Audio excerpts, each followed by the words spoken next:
सूरह बकरा आयत नंबर 12 आज हम पढ़ेंगे। बिस्मिल्लाहिर्रहमानिर्रहीम। अला, अला का मीनिंग होता है खबरदार हो जाओ।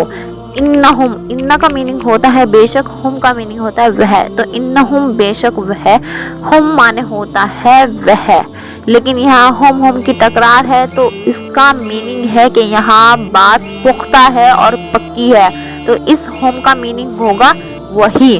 तो इन्नहुम, हुम बेशक वह, वही या बेशक वही, मुफसिदून माने होता है फसाद फैलाने वाले हैं, यानी लड़ाई झगड़ा फैलाने वाले हैं।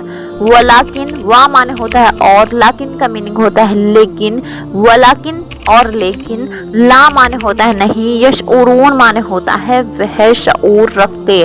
खबरदार हो जाओ, यकीनन यही लोग फसाद फैलाने वाले हैं लेकिन शऊर नहीं रखते। शऊर का मीनिंग होता है यानी समझ नहीं रखते। इससे पहले आयत में हमने पढ़ा था जब उनसे कहा जाता है कि जमीन में फसाद मत फैलाओ, वो कहते हैं हम तो इस्लाह करने वाले हैं, हम कहाँ फसाद वसाद फैलाने वाले हैं। और जब इनसे कहा जाता है यानी मुनाफिकों से कहा जाता है कि जमीन में फसाद मत फैलाओ। मुनाफिक कौन होते हैं? जो जुबानियां तो कहते हैं कि हम ईमान लेकर आए लेकिन दिल उनके ईमान नहीं लेकर आते। अल्लाह ताला ने पुख्ता बात ये कही है कि अला, खबरदार हो जाओ, इन्नहुम, हम बेशक वही, मुफसिदून माने होता है फसाद फैलाने वाले हैं, वलाकिन माने होता है और लेकिन, ला यशऊरून माने होता है नहीं शऊर रखते। बात पक्की है कि वो ही फसाद फैलाने वाले हैं लेकिन शऊर नहीं रखते। अब इन आयतों को समझने के लिए आपको आयत नंबर 8 से पढ़ना पड़ेगा, तब समझ में आएगी आपके लिए ये आयत। आज के लिए इतना ही काफी। अस्सलाम वालेकुम व रहमतुल्लाहि व बरकातुहू। लाइक करें, शेयर करें, सब्सक्राइब करें, फॉलो करें।